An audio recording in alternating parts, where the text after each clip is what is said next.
যাদের ঘাড়ে ব্যথা আছে, স্পন্ডিলাইটিস আছে বা ফ্রোজেন শোল্ডার আছে, বা হাতটা পুরো ব্যথা করে, তারা কিন্তু এই ব্যায়ামগুলো করবে, খুব আরাম পাবে।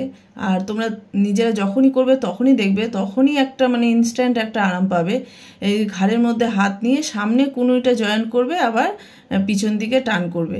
আর তারপরে এটা দেখো, ওপর দিক থেকে একবার উপরে একটা হাত থাকবে আর নিচে, মানে ডান হাত ওপরে থাকলে বা হাত নিচে, চেষ্টা করতে হবে টাচ করার, যে যার যতটা সামর্থ্য সেই হিসাবে করবে।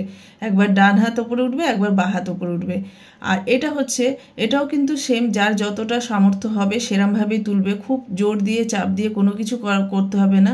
হাতটাকে পিছন দিকে আঙুলের সাথে আঙুল লক করে পিছনে তুলতে হবে। সামনে কিন্তু বডি ঝোঁকানো যাবে না, সামনে বডি একদম সোজা রেখে হাতটা যতটা ওঠে তাতেই কিন্তু কাজ হবে। অনেকে করে এটা সামনে বডি ঝুঁকিয়ে, সামনে কিন্তু বডি ঝোঁকানো যাবে না।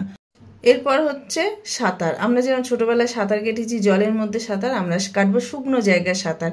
একবার ডান হাত, একবার বা হাত, দেখো দেখে একদম সোজা স্ট্রেট দাঁড়িয়ে হাতটাকে শুধু ঘোরাবো। আবার উল্টো সাঁতারও যেরকম উল্টোভাবে সাঁতার কাটে সেরকম উল্টো সাঁতারও হাত উল্টো দিকে ঘোরাবো।